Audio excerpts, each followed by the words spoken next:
Saisissantes qui surprennent, qui sont prises à l'intérieur d'un tunnel à Montréal. Est-ce que c'est le tunnel Ville-Marie, celui-là? Oui, celui-là, c'est Ville-Marie. Ça pourrait être Hippolyte-Lafontaine. En fait, dans le domaine de la circulation, la densité de circulation, la nouvelle réalité fait en sorte peut-être que nous devrions reviser nos moyens de sécurité. Est-ce que nous sommes en sécurité ou encore de notre propre conduite et être doublement prudent? Vous avez certainement déjà vécu ça. Vous en allez en voiture, vous entrez dans le tunnel, vous dites, qu'est-ce qui arrive? Comment ça se fait que le monde diminue de vitesse? C'est une route, 4 voies de large, on continue. Mais il y a des gens qui hésitent. Peut-être le changement même d'éclairage fait en sorte qu'on est hésitant. Et il y a des gens qui se disent, oh mon Dieu, tiens, on passe ça rapidement. Il y a là des problèmes, et il y a là des problèmes à toute heure du jour, voire même de la nuit. Et vous allez voir, on a des images saisissantes là-dessus. Mais est-ce qu'on est en sécurité? Est-ce qu'il y a un œil qui nous surveille? Des gens qui ont certaines phobies des tunnels, de façon générale, se disent, mais s'il m'arrive quelque chose, comment je vais faire pour le savoir? Bien, il y a un centre de contrôle, il y a des caméras. Et avec moi, on va aller visiter ça, et on va aller voir ça, et tout au long de l'émission, on va être en relation avec ces caméras, qui sont nombreuses au centre de contrôle. Moi, j'ai été vraiment, vraiment surpris de voir l'ampleur de ce centre de contrôle-là. On s'y rend tout de suite. On a notre caméraman qui est Jacques. Salut, Jacques. Oui, salut, ça va bien? Oui, très bien. Alors, tu es au centre de contrôle de la circulation pour les tunnels, c'est ça? Oui, exactement. Là, ici, on retrouve tous les moniteurs là, pour les caméras qu'il y a dans le tunnel. Et ça, c'est le monsieur qui est en charge du contrôle à cet endroit-là. Exactement, oui. Monsieur Fraser, c'est ça?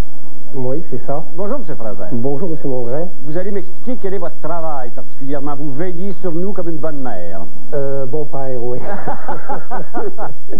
C'est tout d'abord la surveillance de la circulation et si un incident quelconque se produit, soit un accident, une panne, à ce moment-là, on intervient.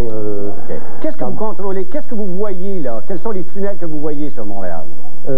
On part d'abord de l'échangeur Turcot, oui, qui est aussi sur surveillance, et on se dirige vers le centre-ville, sur la Ville-Marie, par la 720 Est. Alors, on entre dans le tunnel à la hauteur de la montagne environ. Oui. Et on se dirige jusqu'au pont Jacques-Cartier, toujours dans les sections tunnels, qui sont Ville-Marie et Viger. Avez-vous aussi Hippolyte-Lafontaine là-dessus? Non, Hippolyte-Lafontaine, c'est un autre centre qui a aussi sa propre salle de contrôle. Combien il y a de caméras là? Vous avez combien de moniteurs devant vous? Là? Combien de points de vision? On a environ une centaine de caméras qui sont réparties de l'échangeur Turcot jusqu'au pont Jacques-Cartier en direction Est. Bon. Une journée comme aujourd'hui, il y a plu un peu. Est-ce que, oui, est-ce que vous avez une expertise qui vous permet de croire qu'il y a des jours plus chauds que d'autres? Ben, il est évident que lorsqu'il y a des intempéries, la chaussée devient détrempée. Alors, ça peut occasionner, oui, plus d'accidents que sur un pavé sèche. OK, il est 5h05, très exactement. Qu'est-ce que ça a de l'air? Actuellement, ça circule assez bien. C'est fluide dans toutes les directions. Il n'y a pas de congestion majeure encore.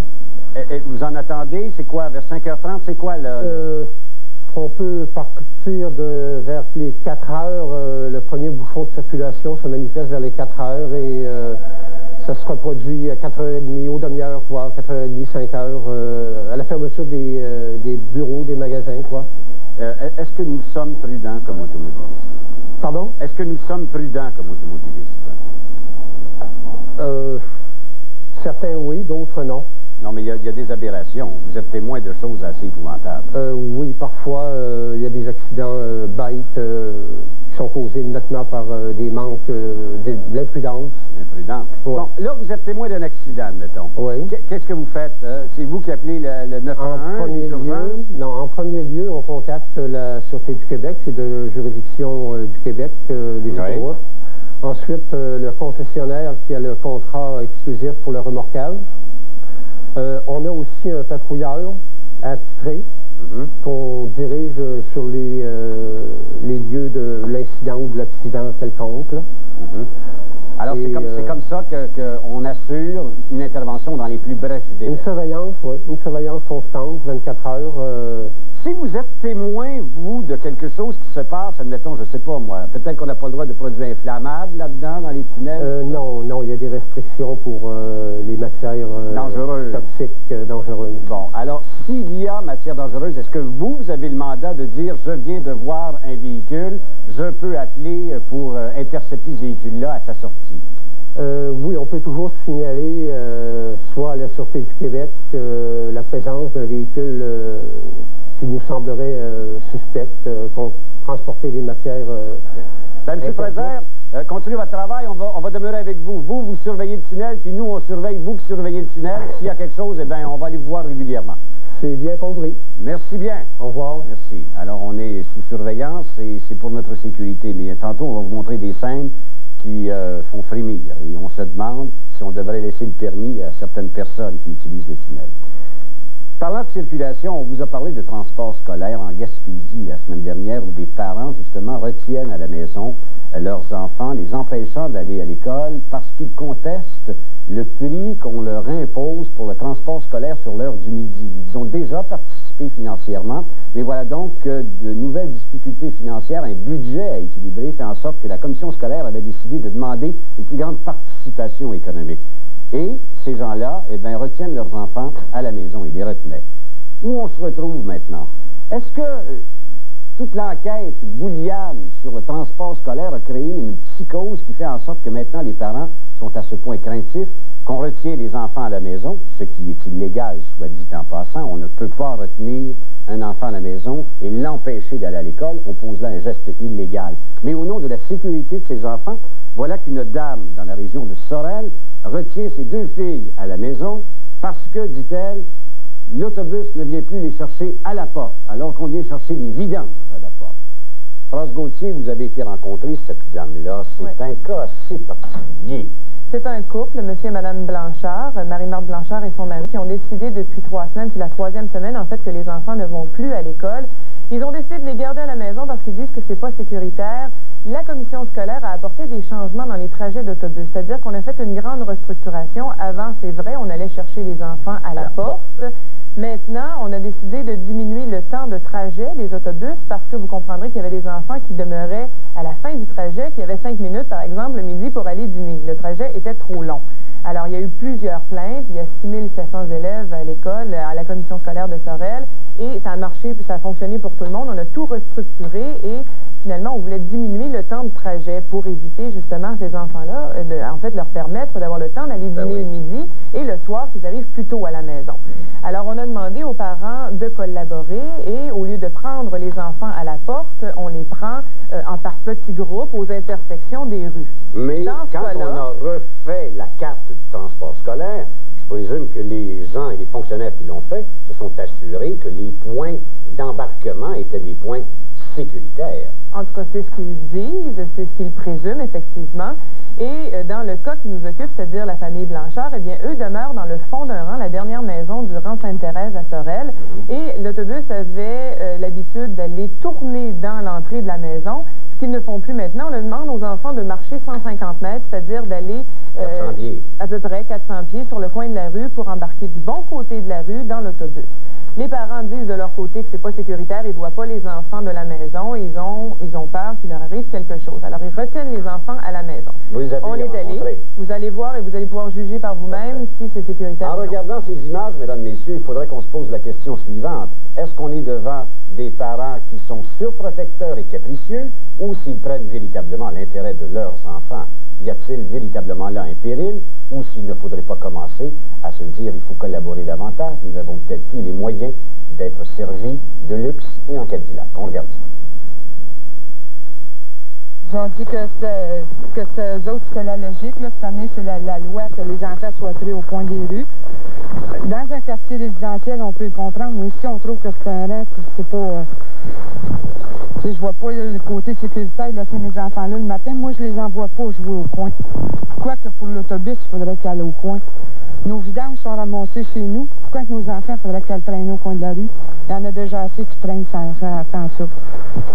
Vous savez que c'est contre la loi de garder les enfants à la maison? Oui, mais quand on juge que c'est pas sécuritaire, ce qu'on veut, nous autres, c'est que quand ils nous sont confiés, nos enfants, on prend en charge des élevés du côté sécuritaire. Il me semble que si on juge que c'est pas sécuritaire, c'est à nous autres à le savoir. On les connaît, nos enfants, on connaît notre coin, notre trafic. Ça, c'est pas compliqué. Ils ont juste venir les chercher, puis on les envoyer à l'école. On a vraiment refusé de les envoyer à l'école. Bonsoir. La politique de modifier les circuits d'autobus scolaires, ce n'est pas en vue de l'économie, c'est en vue de gagner du temps. Bien, essentiellement, voyez-vous, on a affaire à deux choses. On a une baisse de clientèle importante dans la région, donc automatiquement, on a moins d'argent, hein? Et puis moins d'argent, moins d'autobus. Alors, il faut réorganiser nos parcours pour qu'ils demeurent à la fois sécuritaires et que les temps de parcours soient raisonnables pour que les enfants, en bout de ligne, aient le temps de manger ou aient le temps de se rendre où ils doivent aller. L'argumentation de madame, est-ce que ça tient de la psychose, selon vous, ou s'il y a un risque pour ces enfants véritables? Ça tient vraiment de la psychose et va créer un problème véritable aux enfants, d'après moi, parce que c'est tout à fait irresponsable de la part des parents. Nous, on est tout à fait renversés que des parents privent sciemment leur enfant du droit d'aller à l'école, les marginalisent, le risque de leur faire perdre leur année scolaire, tout simplement en refusant de leur faire marcher 150 mètres dans un chemin de terre pour aller prendre l'autobus au coin. Mais quand la dame paie des taxes aux municipales et qu'ils vont chercher ses sacs verts à la porte, et qu'elle paie des taxes scolaires, puis que ses enfants ne se font pas ramasser à la porte, qu'est-ce qu'on répond à ça? Écoutez, on ramasse pas des sacs à poubelle, nous autres. On ramasse des enfants avec toutes les mesures de sécurité possibles. Non, mais pour harmoniser, on amène-tu les sacs verts au coin de la rue avec les enfants? Qu'est-ce qu'on fait? Ça, la ville s'occupera de ces sacs verts. Nous autres, on s'occupe des enfants. Ouais. Et on pense que si on donne jugement favorable à ces gens-là, évidemment, on recommencerait à les ramasser à tous les points de porte. Et j'imagine, à travers tout le Québec, les enfants ramassés devant le perron de la porte. Et à ce moment-là, on va augmenter le déficit. On va financer comment? C'est des exigences tout à fait déraisonnables. En fait, on pourrait répondre à cette mère, voici, il y a des enfants à l'intérieur d'1,6 km qui n'ont pas le droit au transport Qui scolaire. marchent à pied. Et des maternelles au quart de mille qui marchent à pied. Voilà, et qu'elle, dans un champ, parce qu'il n'y a pas l'air d'avoir grande circulation sur le rang, en tout cas jusqu'à l'intersection, Non. elle a 350 mètres, elle a 350 pieds à faire. Absolument. Et puis... on est dans le caprice, là. C'est absolument un caprice, et puis on espère que ça va se régler le plus rapidement possible, parce que la seule chose qui nous reste à faire, c'est référer au département de la protection de la jeunesse. Hein. Cette madame-là, au lieu d'en appeler, en termes de la loi, elle doit en appeler au Conseil des commissaires si elle était insatisfaite. Elle n'a jamais appelé au Conseil des commissaires. Elle en a appelé à Jean-Luc Mongrain. Alors nous sommes dans l'attente de votre jugement, hein, pour essayer de lui faire comprendre le bon sens et la renvoyer au plus vite à l'école. Oui, bien, je vais être franc avec vous. Quand j'ai vu cette histoire, je m'y suis penché. Quand France y a été et s'est installée là, j'ai dit, est-ce qu'on n'a pas créé, suite à Bouliane, Oui. Un genre de psychose générale? Et en fait, est-ce qu'on est en train d'avoir là un sous-produit de l'État-providence? C'est-à-dire qu'il faut qu'il aille te chercher dans le salon. Moi, je sais toujours bien qu'à une certaine époque, je l'ai marché. Et puis quand ma mère était inquiète, j'avais d'autres choses, elle attendait au coin avec moi. Exactement. Et je pense que oui, effectivement, après le rapport Bouliane, on a créé autour de tout ça une psychose. Bon, nous autres... Oui, mais Bouliane, c'était pas à savoir où ils étaient ramassés, c'était à savoir qu'ils ne se fassent pas écraser par les autobus.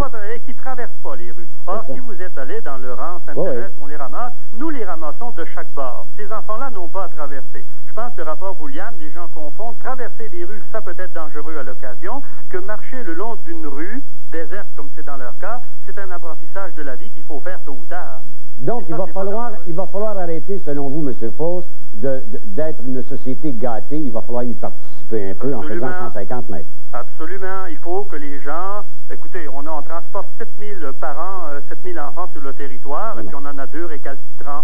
Nous pensons qu'on a un service basé sur le gros bon sens et qu'on a une collaboration... J'ai souvent l'air d'un gars qui frappe ses administrations, mais je trouve qu'il y a là une logique, monsieur. Bon, alors on est bien content de voir que vous pensez qu'on est logique. Merci. Et on souhaite que ces enfants-là reviennent à l'école le plus rapidement possible. Vous n'aviez pas peur de tomber dans la fosse au lion? Pas tellement. Merci, monsieur. On est habitué aux lions dans le coin.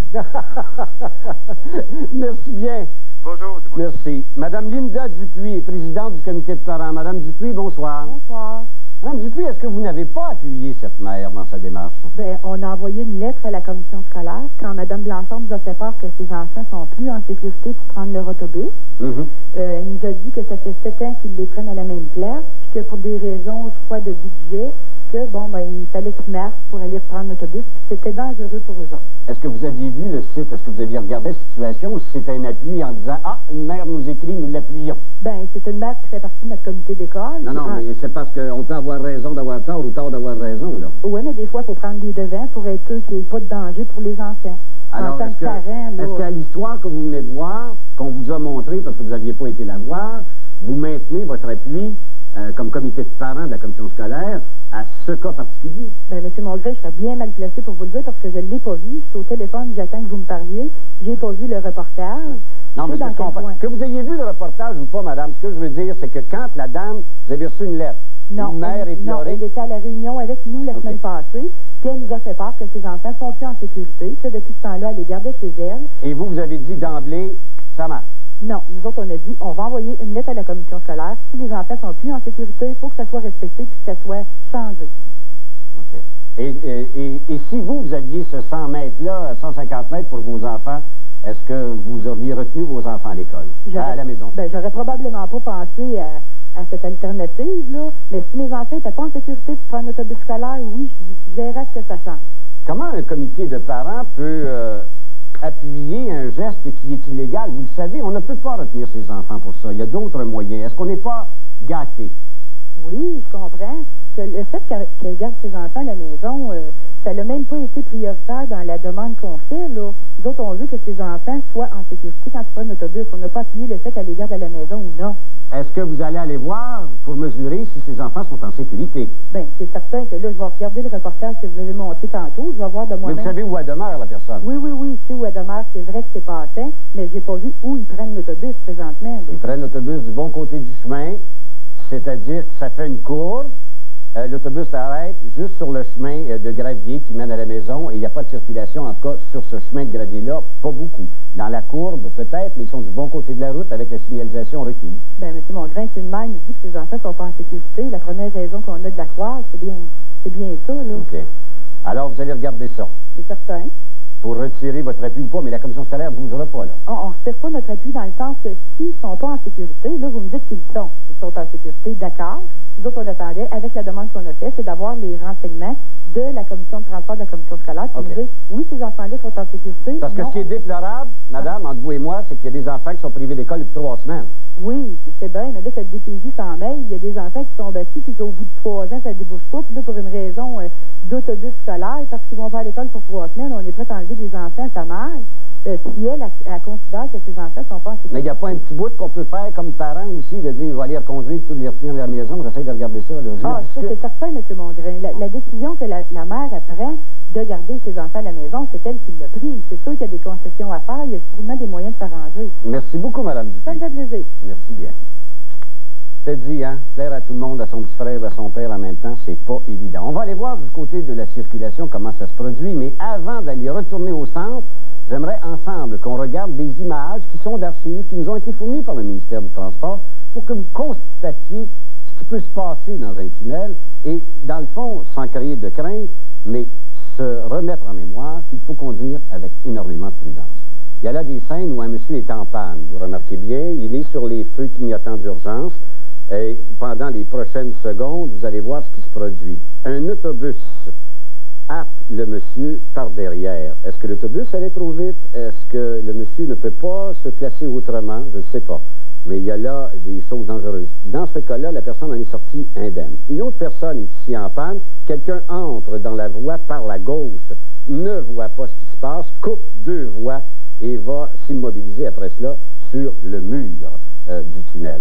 Voilà une autre situation où on perd le contrôle, on glisse et on se retrouve en difficulté. Est-ce qu'on a un accident, M. Fraser, là-bas? Est-ce qu'on est présentement en situation courante et sans danger? Actuellement, tout circule très bien. Sur le moniteur principal, ici, on est en direction est. Le tunnel Ville-Marie, c'est fluide. On se dirige vers les sorties Berry-Saint-Laurent et l'entrée du tunnel Vigée. C'est une circulation fluide qui va très bien. Il n'y a pas conditions nulle part actuellement encore. Il y a des images qui sont tout à... Qu'est-ce que vous avez déjà vu dans ce tunnel-là qu'il n'y a pas d'affaire là?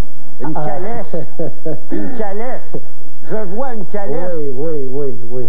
Sur les films d'archives. C'était au tout début, je pense l'année d'ouverture, une calèche s'est aventurée dans le tunnel. Alors, on l'a fait... on a assuré la protection avec les feux de circulation et la Sûreté du Québec l'a escorté jusqu'à l'extérieur. C'est des faits assez cocasses. J'ai déjà vu sur vos films d'archives, je ne sais pas si on les a retenus, mais il y a un animal qui s'était perdu, un chien qui s'était perdu aussi dans le tunnel. On a eu, oui, des chiens, des chats, même des familles de chats, hein, que les gens laissaient là, abandonnaient. Il est strictement interdit de reculer dans ce tunnel-là. Hein? Ça va à l'encontre du code de la route. Mais il y a quelqu'un à l'envers. Je vois quelqu'un qui marche en sens inverse. Comment? Il y a quelqu'un qui marche en sens inverse sur vos films d'archives. Oui, c'est déjà arrivé, des autos qui s'engagent en sens inverse dans les tunnels. C'est arrivé assez fréquemment même. Assez fréquemment? Oui. Est-ce que c'est dû, selon vous, à une mauvaise signalisation à l'extérieur? Pas nécessairement. Pas nécessairement. Pas nécessairement. OK. Alors, continuez. Je vais aller voir justement votre patron qui est au ministère du Transport. Continuez, M. Fraser. S'il y a quelque chose, vous nous le dites. D'accord. Merci, M. Fraser. Bien vous. M. Henri Paquette, c'est ça? Vous êtes du ministère du Transport. Yvan Paquette. Oui. Je suis pas son patron. Vous n'êtes pas son patron? Un collègue. Un collègue. M. Paquette, combien de véhicules quotidiennement circulent dans Ville-Marie, par exemple? Bon, on parle d'une moyenne d'environ 70 000 véhicules, mais c'est par direction. Alors, c'est plus de 140 000 véhicules par jour qui transitent là, dans cette voie rapide. Okay. Je ne veux pas critiquer les ingénieurs, mais il y a des coins qui ne sont pas évidents non plus pour la signalisation, entre autres lorsqu'on se dirige, admettons, vers le pont Champlain. Et là, il y a une courbe à un moment donné où on voit la dernière minute. Et j'ai vu des gens moi-même entrer dans cette balise qui divise les deux voies. Est-ce qu'il y a de l'éclairage suffisant? Est-ce qu'on mesure ça? Qu'est-ce qu'on fait pour nous assurer à nous le contexte le plus sécuritaire possible? Bien, évidemment, il s'agit d'un axe routier, si vous voulez, où les gens circulent régulièrement. Ce n'est pas tellement un passage emprunté par les touristes. Ce sont des gens qui l'empruntent quotidiennement pour se déplacer vers ou du centre-ville. Alors, c'est plutôt des habitués. C'est pas évident à Ville-Marie. On a plusieurs niveaux. On a 3 ou 4 entrées et sorties par direction. Et la signalisation dans l'intérieur du tunnel, on a fait plusieurs expériences, mais on n'a pas tellement de dégagement vertical qui fait que notre affichage, nos panneaux étaient littéralement arrachés. Alors, on a quand même mis de la signalisation. On a de la signalisation en fibre optique lumineuse à certains endroits. Ça l'a amélioré. Aussi, aux entrées et sorties, on parlait un peu plus tôt de véhicules circulant en sens inverse. Il y a 5 ou 6 dizaines d'années, il est arrivé à peu près une fois par mois. Maintenant, ça n'arrive pratiquement plus. Est-ce que, encore, on frappe trop sur nos affaires à nous autres, puis qu'on aime plus les choses à l'extérieur et à l'étranger, mais j'en ai fait des tunnels dans ma vie, ici et ailleurs. Il semble que c'est plus clair ailleurs qu'ici. Effectivement, au niveau du système d'éclairage, on doit faire notre mea culpa. Le système est d'origine. On parle de tubes incandescents, néons. Des bons vieux néons. Et c'est prévu là, de tout refaire. Le système d'éclairage, on a déjà commencé dans Décarie, par exemple, au viaduc Sherbrooke, sur la plupart des autoroutes. C'est prévu dans les tunnels.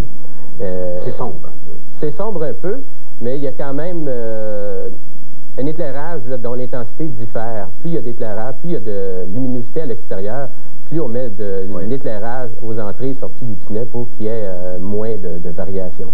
Est-ce que pour un flot de circulation de 70 000 véhicules, une direction, donc 140 000 véhicules, et parlons de ce tunnel particulièrement, on a un taux d'accident qui est inquiétant? Non, absolument pas. Disons que c'est comparable à ce qu'on peut voir ailleurs, et même avantageusement. Si les gens respectent les limites de vitesse, on est quand même dans une... On roule, hein? On roule. Effectivement, on affiche 70 km/h et c'est plus ou moins respecté. Parce que c'est pas génial, l'ingénieur qui fait une entrée à gauche complètement pour nous faire couper tout de suite à droite, puis qu'il y a un mur, on voit pas le dégagement. Il y a des problèmes, là, je pense. Bon, le tunnel Ville-Marie, c'est une voie de compromis, évidemment, qui devait passer sous le centre-ville. On devait composer sans avoir à déplacer comme le tunnel Ville-Marie. Effectivement. Merci beaucoup. On doit s'arrêter pour une pause. On va revenir justement à ce phénomène-là. Et nous, on poursuit dans la même thématique. La Société d'assurance automobile du Québec a été déboutée en cours supérieure. Elle avait retenu des informations et des évaluations médicales. Et ainsi donc, on empêchait quelqu'un d'avoir l'indemnisation qu'elle y avait droit. On revient après la pause.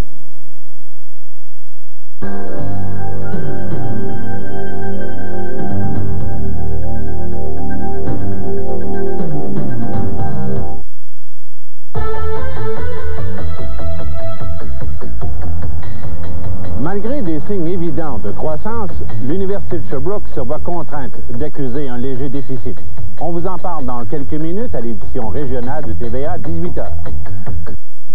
N'attendez pas 0 Celsius pour habiller votre famille contre le froid. Profitez des rafales de prix imbattables chez Maheu Magasin Entrepôt à Victoriaville. Maheu Magasin Entrepôt vous offre le meilleur choix. C'est aussi le coin des aubaines et ses rabais de 50 à 70%. Tucs, foulards, chandails, manteaux, ensemble de ski, de planche et de motoneige, sous-vêtements, gants, mitaines, bottes. Les plus grandes marques pour adultes et pour enfants. Maheu Magasin Entrepôt, 3 paliers de vêtements à prix qui réchauffent votre budget. À Victoriaville, 1339 rue Notre-Dame-Ouest. Croyez-le ou non, ceci est un laboratoire. Et la compagnie qui l'a créé ne s'en sert pas pour photographier ses voitures dans de beaux paysages. Elle s'en sert pour les maltraiter, leur faire la vie dure, les pousser à leurs plus extrêmes limites. Car on a beau imaginer de nouvelles voitures, concrétiser de nouvelles idées, ce qui compte avant tout, c'est qu'elles soient faites pour durer. La compagnie General Motors.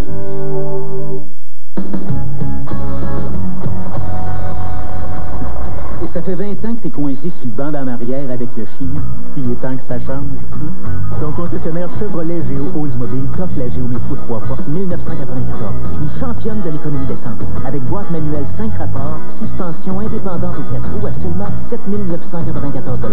La Géométro, toi au volant, en arrière les parents, avec le chien. Passez chez votre concessionnaire Chevrolet Géo Oldsmobile. Personne ne vous en offre autant. La réussite Bonneville, une affaire de famille. Nous avons grandi grâce à la qualité de nos produits et services. Déjà plus de 16 000 maisons usinées, livrées au Québec et en Nouvelle-Angleterre. Bonneville, c'est plus de 25 modèles à visiter et plus de 100 modèles disponibles sur plan. Bonneville peut aussi vous fabriquer une maison à la mesure de votre qualité de vie. Avec Industrie Bonneville, vous achetez directement du manufacturier sans intermédiaire. Avant d'acheter, passez aux Industries Bonneville et comparez. C'est payant. La Rousseau-manie se poursuit. À la demande générale, Stéphane Rousseau est de retour à Sherbrooke. C'est le show d'humour de l'année. Le 7 octobre à Sherbrooke. Le passeport jeunesse est de retour les dimanches au Centre culturel. Pour seulement 8 $, vos enfants voient 4 spectacles, 6 films et dessins animés et un concert de l'Orchestre symphonique des jeunes de Sherbrooke. Tout ça pour 8 $. Et maintenant, on se procure son passeport jeunesse au guichet du Centre culturel. Aucun comptant, aucun dépôt, transport inclus, préparation incluse. Oui, seul Bocage peut vous l'offrir à ce prix. Beretta SS 95, air climatisé, 228 $ par mois. Luminavan 95, V6 automatique, 246 par mois. Pick-up S10 95, 193 par mois. Chevrolet Corsica 95, automatique, air climatisé, 247 par mois.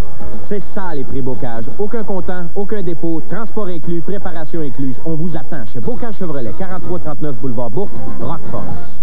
Vous vous souvenez certainement au moment où on a créé la Régie d'assurance automobile du Québec, on s'est fait dire à grand renfort de publicité et de propagande que nous avions créé là un organisme extraordinaire pour éviter les déchirements, pour éviter la désolation et les querelles, pour éviter que des familles se mettent dans la rue, qu'ils ne puissent pas avoir d'indemnisation parce qu'on poursuivait des particuliers qui étaient peut-être à l'occasion pas solvables et on n'était pas capable de se remettre dans une situation de santé économique et d'avoir réparation. Cette régie d'assurance automobile, qui est convertie en société d'assurance automobile depuis peu, nous a toujours dit c'est la personne d'abord. Et voilà donc que les pressions faites sur le système ont fait en sorte qu'on se demande si c'est pour nous autres qui travaillent ou s'ils ne travaillent pas pour sauver la caisse d'indemnisation. La Société d'assurance automobile du Québec a été déboutée en cour supérieure par une jeune fille de Québec qui en 87 a eu un accident d'automobile. Cet accident d'automobile a passé à la Commission des affaires sociales pour faire évaluer son cas. La Société d'assurance automobile du Québec, imaginez-vous, a retenu des évaluations médicales pour ne pas la payer. Et je te dit qu'ils se sont fait taper ses doigts par le juge. Gérard Deltel est à Québec et il l'a rencontré, cette demoiselle qui a eu un accident à Montréal, mais qui est originaire de Québec. C'est ça, hein? Oui, exactement, Jean-Luc. C'est une dame, Mme Lévesque, qui a eu justement cet accident alors qu'elle était à Montréal. Pour bien comprendre les événements, Jean-Luc, si vous voulez, on va simuler un peu l'affaire. Oui. Vous avez justement ici une voiture, une automobile, qui est dans un stationnement. Alors, supposons que justement Mme Lévesque était à bord de ce véhicule-là. Oui. Alors, le stationnement, c'est un stationnement à 2 paliers. Vous avez la voiture qui était sur le palier inférieur, et juste au-dessus, peut-être quoi, 4-5 pieds plus haut, il y avait l'autre palier. Et ce qu'il faut comprendre, c'est qu'il y avait une charrue qui poussait la neige, parce que c'était une journée où justement il y avait eu une tempête de neige. Alors, la charrue pousse la neige, mais par malheur, la charrue passe tout droit.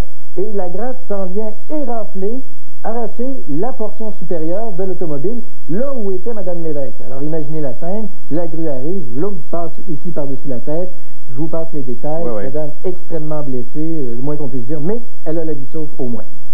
Alors voilà donc, elle entre dans ce que j'appelle le système à la Société d'assurance automobile du Québec, et là, elle veut être indemnisée. Voilà. Alors pendant 2 ans, on mène des tests, des examens, tout ça. Pendant 2 ans, la Société lui donne des indemnités, mais au bout de 2 ans et demi, il y a 2 médecins qui lui disent « Ah, ça y est, madame, vous êtes correct, vous n'avez plus de problème. » 2 médecins de la Société. Oui, c'est ça. Et un 3e, un neurochirurgien qui lui dit « Un instant, elle a encore des séquelles de son accident. » Mais la Société ne reconnaît pas, ou en fait ne prend pas en compte ce rapport du neurochirurgien et dit à la dame, ben écoutez, on a des médecins qui nous disent vous n'êtes plus malade, alors c'est fini, on vous coupe vos indemnités.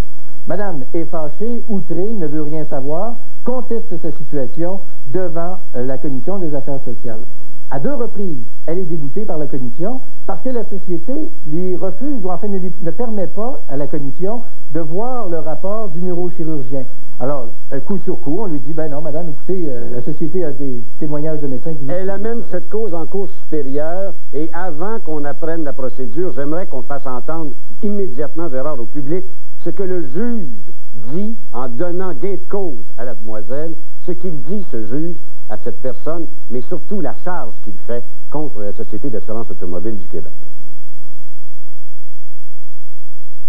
Je trouve inadmissible et je trouve déplorable que des personnes à la Société d'assurance automobile du Québec vont délibérément mettre des rapports de Rosé alors qu'ils viendraient à un moment donné au secours d'une victime ou seraient susceptibles de lui apporter des montants supérieurs.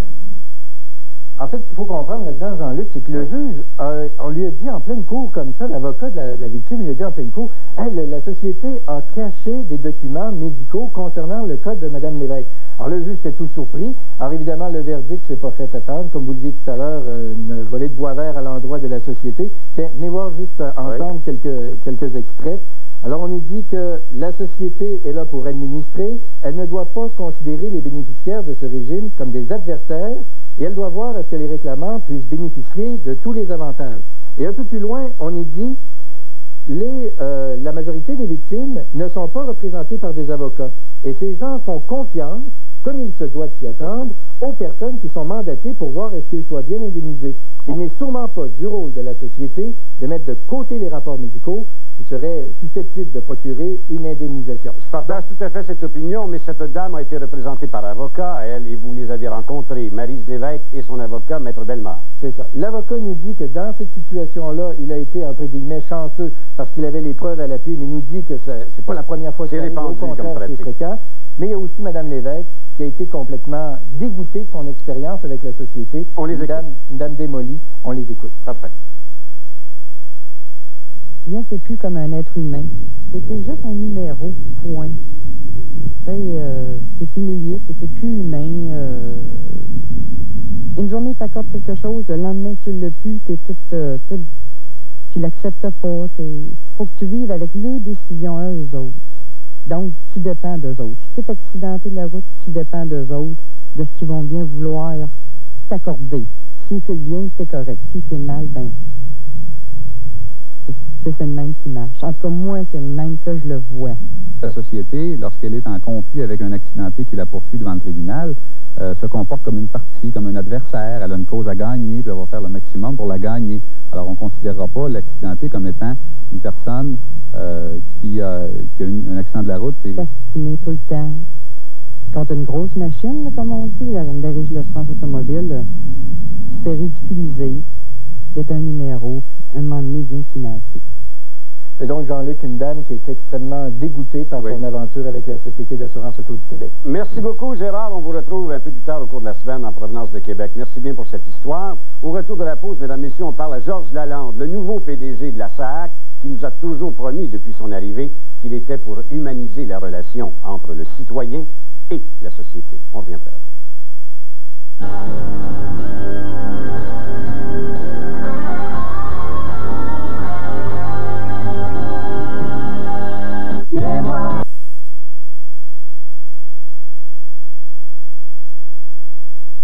Comprendre le premier, c'est pareil comme transmettre. Bon, on est poigné pareil, on ne comprend pas le langage à l'interne. Ouais. Mais ça, là, c'est tout le reflet d'une bureaucratisation qui se retrouve souvent dans bien des accords qu'il faut corriger. Tout à fait. Mais je voudrais attirer votre attention parce que la raison d'être, pourquoi il y a une société de l'assurance automobile, vous l'avez montré tout à l'heure, je crois que c'est fondamental. Nous avons une mission qui est sociale.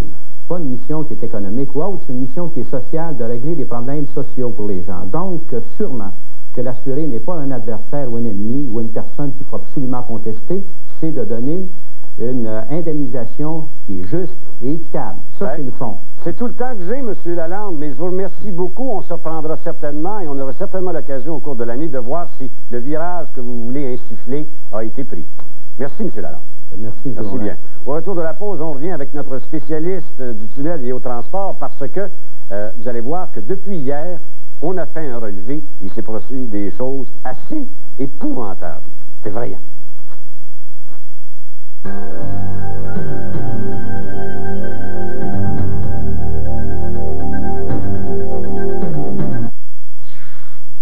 Vous avez vu? C'est le nouveau Qu'est-ce qu'on mange, volume 3, le fameux livre de recettes des cercles de fermières du Québec. Imaginez le Québec en 820 plats. Ça, c'est juste la couverture. Le livre est encore chez l'imprimeur. Mais c'est pour très bientôt. On s'en reparle. La Rousseau-Manie se poursuit. À la demande générale, Stéphane Rousseau est de retour à Sherbrooke. C'est le show d'humour de l'année. Le 7 octobre à Sherbrooke. Le passeport jeunesse est de retour les dimanches au Centre culturel. Pour seulement 8 $, vos enfants voient 4 spectacles, 6 films et dessins animés et un concert de l'Orchestre symphonique des jeunes de Sherbrooke. Tout ça pour 8 $. Et maintenant, on se procure son passeport jeunesse au guichet du Centre culturel. Aucun comptant, aucun dépôt, transport inclus, préparation incluse. Oui, seul Bocage peut vous l'offrir à ce prix. Beretta SS 95, air climatisé, 228 $ par mois. Luminavan 95, V6 automatique, 246 par mois. Pick-up S10 95, 193 par mois. Chevrolet Corsica 95, automatique, air climatisé, 247 par mois.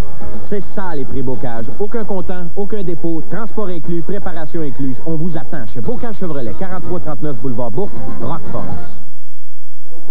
Pour voir le nouveau spectacle de l'Évêque-sur-Côte à Drummondville. Ben, c'est le fun! Le 8 octobre à Drummondville. Après ça, il m'a demandé de me déshabiller tout nu. Là, j'ai dit, ben voyons. Et le 11 octobre à la demande générale, Alain Morisseau et Sweet People en rappel à Drummondville.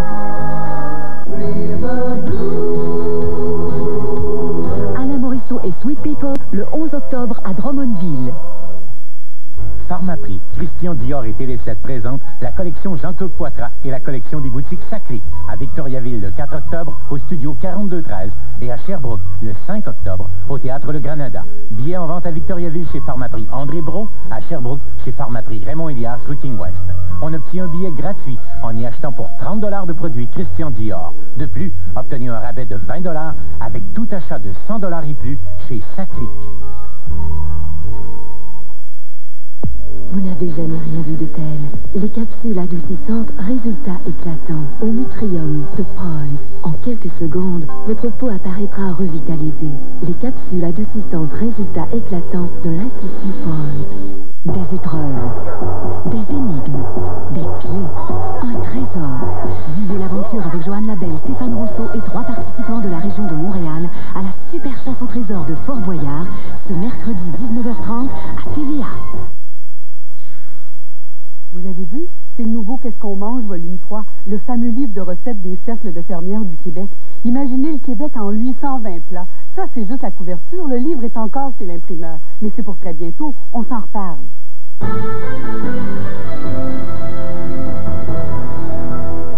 Ce soir au Régional, nous parlerons de l'Université de Sherbrooke qui enregistre un léger déficit et nous tenterons de vous faire mieux connaître la nouvelle ministre des Communications, Marie Malavoie. À tantôt.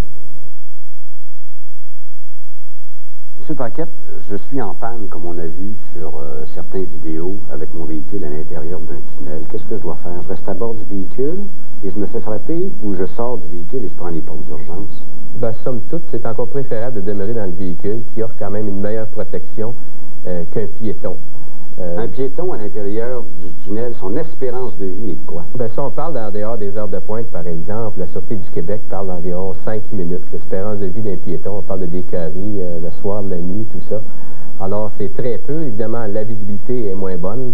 C'est plus difficile à voir un piéton sur une voie rapide la nuit qu'un véhicule. Ça veut dire qu'en période de pointe, ça peut baisser à 2-3 minutes? Un piéton? Quand même moins, parce qu'évidemment, on a beaucoup plus d'achalandage et à ce moment-là, vu que les véhicules, le mouvement des véhicules est plus lent, c'est quand même moins... Donc, une espérance de vie de 5 minutes. C'est ça. Alors, vous me conseillez de rester à bord du véhicule? Malgré tout, quand vous êtes dans les tunnels, vous êtes déjà aperçu. Il y a déjà des feux de circulation qui indiquent aux gens de quitter les voies. Les secours sont déjà dépêchés, mais malgré tout, c'est certain qu'il y a un risque. Il y a un risque tout de même. Il y a un danger. Quelles sont les aberrations dont vous avez été témoin et que vous avez relevées depuis minuit hier? Ben, depuis minuit hier, bon, évidemment, il y a eu un accident avec blessés légers, avec 2 véhicules. On a eu un cycliste en sens inverse. Un cycliste en sens inverse? Effectivement. On a eu un piéton récalcitrant qui ne voulait pas non plus là, dégager les voies. Il y a eu de la fumée aussi dans le tunnel Vigée. Il faut se rappeler que cette nuit, il y a eu un feu sur Saint-Antoine, près de Berry, et ça l'a emmené de la fumée dans le tunnel Vigée. À ce moment-là, l'opérateur... Effectivement, l'opérateur, à ce moment-là, actionne les ventilateurs pour évacuer la fumée à ce moment-là. Il y a eu des débris. On a même retrouvé un pare-choc sur la chaussée. On a retrouvé des morceaux de béton. Et ça, c'est sans compter qu'il y avait une opération d'entretien dans le tunnel, justement. On avait un balai mécanique, un arrosoir qui était dans le tunnel cette nuit. Alors, ça fait partie des opérations courantes et alors notre préposé ne fait pas que surveiller la circulation, il y a beaucoup d'autres choses. Qu'est-ce que je dois faire au moment où je m'apprête à entrer dans un tunnel qui a quoi, 5 ou 6 kilomètres pour ce qui est de celui de Ville-Marie, je pense, 6 kilomètres? 6 kilomètres. Première des choses, ne pas s'aventurer qu'un véhicule en mauvais état. Ouais. 70% des pannes sont causées, c'est des pannes d'essence, des bris mécaniques mineurs, et les gens risquent vraiment leur vie, la vie des autres, là, en s'aventurant avec des véhicules en mauvais état. Est-ce que je dois circuler normalement, comme je le fais à l'extérieur, ou si je dois prendre une autre attitude quand j'entre dans le tunnel? Il faut tout le temps garder ses distances, évidemment. Il y a quand même un syndrome de tunnel. On le retrouve sur les ponts aussi.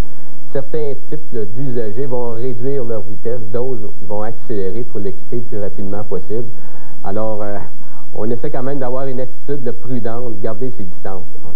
Merci beaucoup, et puis j'espère que ça a pu vous sensibiliser. Mesdames, Messieurs, on va retourner peut-être à notre centrale, voir notre ami M. Faust là-bas. Merci, M. Faust, d'avoir été notre guide et de nous avoir dit comment ça fonctionnait. Vous êtes bien gentil. Il est déjà plus là, il est bien occupé. Salut bien. Au revoir tout le monde, j'espère que vous avez saisi, soyez prudents, et la SAQ, eh bien, c'est vraiment pour nous protéger. On verra bien avec M. Lalande ce qui se produira. Au revoir, je vous laisse aux informations de 18h.